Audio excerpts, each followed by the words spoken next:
Hoy es día 2 de agosto. Voy a continuar. Una disculpa, el último video se acabó el espacio de memoria de mi celular y se cortó. Bueno, estábamos viendo que Dante fue reconocido porque escribía poesía. Y que escribía poesías sobre el amor, y dice aquí pues que la musa de esos entonces era la mujer, la belleza femenina, inspiraba a los escritores. Vamos a continuar. Dice: pero en las animadas imágenes de Guinizelli y en su propia teoría del amor palpitaba tal fuerza de emoción que forzosamente tenía que sugestionar a los espíritus juveniles y apasionados, desdeñosos de cuanto les parecía vulgar y anhelantes de un mundo ideal más elevado. Tales fueron Guido Cavalcanti y Alighieri, y sus amigos menores, Lapo Gianni y Gianni Alfani, que reconocieron al poeta boloñés como maestro y se sintieron vinculados en gracia de un credo poético, por una aristocracia de la cultura y del sentimiento. Los poetas de este grupo no escriben sino movidos por una sincera inspiración y realizan la armonía de la forma y del fondo. Aunque resulten originales, participan todos de rasgos comunes: la concepción de un amor puramente ideal, que con frecuencia no es otro que la caridad cristiana. La mujer amada encarna todas las virtudes. Su presencia y sonrisa inspiran pensamientos humildes. Su mirada refleja la serenidad y la paz del alma. La dulzura de la inspiración se vierte en una forma armoniosa.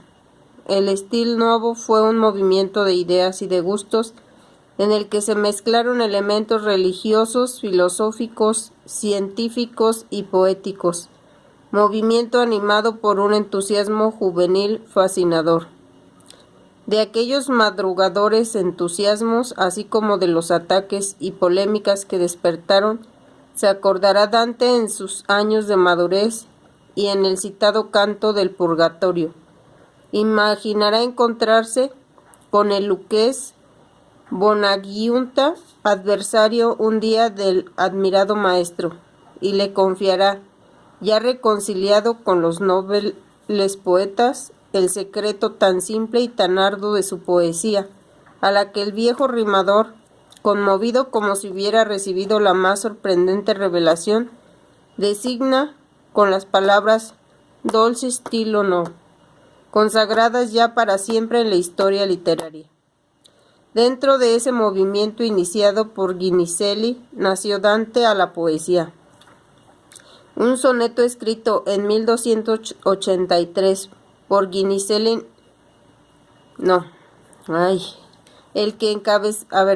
un soneto escrito en 1283, el que encabeza los recogidos en La Vida Nueva, le granjeó la amistad de Guido Cavalcanti, su primer amigo, de quien obtuvo consuelos y consejos, a quien se dirige en otro soneto famoso inspirado por aquella amistad ideal: Guido, io vorrei che tu alapo ed io, al que dedicó su obra juvenil La Vida Nueva. Cavalcanti, de 1260 a 1301. Alma inquieta, altiva y orgullosa, pensador atormentado, poeta suave y exigente al mismo tiempo, hizo suya la concepción del amor enunciada por Guinizelli. También para él es el amor una manifestación de la nobleza del espíritu y la mujer amada la que descubre el alma noble a sí misma y pone en acto su íntima virtud. Escribió dramáticas y conmovedoras baladas dentro de esta nueva corriente poética y nos ha dejado de la misma un programa más científico y abstracto que el del boloñés. Sino de Pistoia, de 1270 a 1336, que señala ya la transición de esta tendencia a Petrarca. Fue el más fecundo poeta del estilo nuevo, aunque no el más original. Ya un amigo del poeta, el rimador Honesto Bolognese, le echaba burlonamente en cara las miles puertas llenas de ingenio, el abuso de aquellos spiriti y spiritelli, que eran unos de los lugares comunes de la poesía stilnovista. Mantuvo estrechas relaciones con Dante, a quien dirigió una canción por la muerte de Beatriz, y propuso cuestiones de causística amorosa, y a quien trató de consolar respondiendo con una sentida exhortación a un dolorido soneto suyo sobre la maldad en los tiempos. A estas muestras de amistad correspondió el autor de la comedia, concediéndole la palma de los poetas italianos de amor, mientras se reserva para sí el título de poeta de la rectitud. Altísimo elogio, junto al cual recordaremos al Petrarca, que en su reseña de los poetas en lengua vulgar coloca a Sino inmediatamente después de Alighieri. Hemos mencionado a tres de los más significativos poetas del estilo novo. Nadie, empero, dentro de esta tendencia escaló cumbres tan altas como Dante. Para él, como para todos los poetas de esta escuela, la poesía es pura alegoría. Beatriz se convierte en algo más que la mujer amada, en la guía espiritual que le ha de conducir por el camino de la bienaventuranza, aun después de haber abandonado este mundo. Pero no solo se consagró Dante al conocimiento de la técnica poética, su afición al estudio era tan vasta como acuciosa. Artes y ciencia, filosofía, teología, derecho. Nada escapó a su insaciable afán de saber, pues ignoraba el griego y no pudo bucear directamente en los tesoros espirituales del mundo heleno. Pero leyó con pasión los clásicos latinos más en boga en aquel entonces. Al Cicerón del De Finibus Bonorum e Malorum, al Horacio satírico, al Lucano que brinda en su Farsalia, la primera epopeya sin elemento maravilloso, al desterrado Ovidio, uno de los autores paganos más frecuentados en el medievo, a Estacio, en cuyos labios pondrá las más elogiosas palabras a propósito de la Eneida, pero sobre todo se aficionó a Virgilio, cuyo pasaje de la Égloga cuarta era por casi todos considerado como profético. El mantuano se convertirá en su guía, su señor y su maestro, desde el mismo comienzo del inmortal poema, cuando se ofrece al florentino extraviado en la espesa selva. Virgilio será su acompañante y consejero en todo momento, quien le guiará en los trances de peligro y lo sostendrá con cualquier acechanza. Poco después de 1290, sintió Dante un profundo impulso hacia la filosofía. Dejémosle hablar a él. Como suele acontecer al hombre, que va buscando plata, que sin pretenderlo topa algunas veces con oro, así yo, que buscaba mi consolación, encontré además de remedio a mis lágrimas, palabras de hombres, de ciencia y de libros, con cuya consideración juzgaba en verdad que la filosofía, que era la dama de estos autores, de estas ciencias y de estos libros, era una cosa muy grande, y me la imaginaba como una bella dama, y no podía imaginármela más que haciendo misericordia, por lo cual tan espontáneamente la contemplaba mi sentido de la verdad, que a duras penas podía apartarlo de ella, y con esta imaginación comencé a andar hacia ella, donde ella aparecía en toda su verdad, es decir, en las escuelas de los religiosos y en las disputas de los consagrados a la filosofía, de tal manera que en el breve espacio de unos 30 meses comencé a experimentar su dulzura tan intensamente que su amor ahuyentaba y destruía en mí cualquier otro pensamiento. Hacia estos horizontes le empujo precisamente la lectura de Cicerón y de Boecio, como confiesa en ese mismo pasaje. Estaba sumergido en una tristeza tan grande que no encontraba consuelo alguno. Pero, pasado algún tiempo, mi mente, deseosa de sanar, resolvió ya que ni yo mismo ni los demás me podían consolar. Utilizar el remedio que cierto desconsolado había empleado para hallar consuelo, y púseme a leer el libro, desconocidos para mucho, de Boecio, con el que había consolado estando cautivo y en desgracia, y oyendo además que Tulio había escrito otro libro en el que, a propósito de la amistad, había dicho cosas más consolar al extraordinario Lilio. Con ocasión de la muerte de su amigo Escipión, empecé también a leer esa obra. Y aunque al principio me costaba penetrar en su sentido, logré al fin adentrarme todo lo que me permitían el arte de la gramática que yo conocía y un poco de mi propio ingenio, por medio del cual veía ya muchas cosas casi soñando. Estas dos obras, pues, aguijonearon su sed de conocimiento y le impulsaron hacia otros libros y a otros maestros, precisamente en una magnífica coyuntura, porque estaba en plena ebullición del amplio movimiento especulativo que se desencadenara como consecuencia de la difusión de obras físicas y metafísicas de Aristóteles, y de la necesidad de concordar el pensamiento del maestro de la razón humana con las verdades reveladas. La fundación de tantas universidades y estudios por obra, sobre todo las recientes órdenes religiosas, favorecían la especulación filosófica, que llegaba a tentar incluso a laicos como Dante. Como hemos indicado anteriormente, nada nos impide suponer que asistiera adolescente terciario al convento menores de Santa Cruz. Su espíritu está impregnado de la hermosa claridad que irradiaba en aquel siglo el fenómeno franciscano.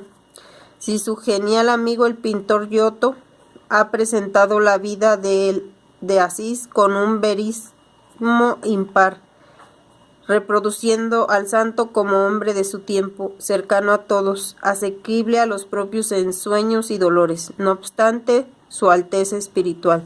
Dante ha sabido captar como pocos la esencia del mensaje franciscano. No podemos asegurar que el altivo desterrado tuviera en toda circunstancia índole seráfica, pero seráfico era el joven poeta de la vida nueva, y franciscano volvía tras largo hierro y dolor, el poeta del paraíso. Díganlo si no su concepción del triunfo regio de Cristo y su suprema visión de la divinidad, hasta la que, como explico San Buenaventura, no se puede ascender guarnido con la teología especulativa, sino con la mística. Si la estructura doctrinal de la comedia, pese a lo que afirme Gilson, es en su esencia tomista, franciscanos son los cantos paradisíacos del amor, con la frecuencia asidua en los años de su primera mocedad. Del convento minorita de Santa Croce se imprimieron en su espíritu los cautivadores ideales franciscanos, que a través de la especulación bonaventuriana le conducieran en la realidad sensible de la intelectiva a la suprasensible por grados de purificación, de iluminación, de unión, hasta el amor.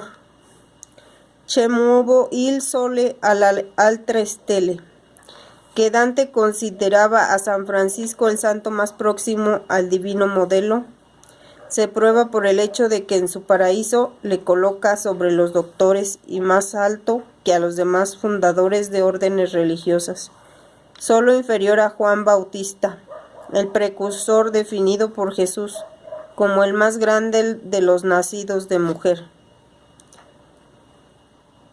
Y es más probable que no solo en la adolescencia, cuando corriendo los años Caminé hacia la filosofía de las escuelas de los religiosos, donde se ofrece en toda su verdad. Volverá a dirigir sus pasos a Santa Croce, para escuchar a maestros tan insignes como Bertino de Casale y el extremista Pedro Juan Olivi de 1248 a 1298, que exagerando la tendencia mística se oponía a los estudios profanos y llegó a capitanear el bando de los espirituales dentro de la orden. También entre los agustinos de Santo Espíritu había figuras relevantes en el campo filosófico, pero en lugar de Florencia había tantas ni tan inminentes como el convento dominicano de Santa María Novella, donde ya se había establecido un studium solemne y no tardaría en fundar un studio generale. Ahí tuvo oportunidad de asimilar las enseñanzas filosóficas teológicas de la orden en que profesara Santo Tomás de Aquino, el genial adaptador de la filosofía de Aristóteles. Por su obra se nos muestra empapada en las doctrinas del doctor Angélicos. Bueno, voy a dejarle hasta aquí porque si no va a quedar muy grande el video y todavía falta muchito. Nos está diciendo pues que él empezó como un escritor de poesía del estilo nuevo o estilo novo, como dice aquí. Nos habla de quiénes fueron pues las personas que le influyeron en ese estilo, pero después nos dice pues que se puso a estudiar filosofía y de esta filosofía pues en realidad en la Edad Media había un muy fuerte dominio de la Iglesia Católica sobre toda Europa. Y además la Iglesia Católica pues impulsó la creación de muchísimas universidades. Bueno, de hecho las universidades son producto de la Iglesia Católica. Así es que pues ahí pues él empezó a estudiar filosofía. Y de hecho pues Santo Tomás de Aquino y San Francisco de Asís son poetas y son filósofos y son doctores de la Iglesia Católica, entonces ellos influenciaron a Dante también, es lo que nos está diciendo aquí. Y vamos a ver, me voy a quedar hasta ahí. Yo sé que este tipo de cosas no les gusta mucho a las personas, pero miren, a mí siempre me ha gustado la poesía, desde pequeña. Y me ha gustado leer la Biblia. Me gusta mucho cómo está escrita en versos y en metáforas. O sea, sé que mi alma es algo así como la de Dante. Ahorita yo me estoy sintiendo identificada. Y de hecho estoy viendo que él le pasó lo que me está pasando ahorita a mí. Enviudó y extrañaba tanto a aquella persona que él amaba, que estaba buscando respuestas para poder saber de esa persona si estaba bien o qué era de su alma, ¿no? De su espíritu. Y yo así me siento. Yo ando buscando respuestas, entonces para mí ahorita es muy significativo lo que estoy leyendo. Simplemente lo comparto, yo sé que puede ser que no les guste, pero pues pasen de largo. Nos vemos.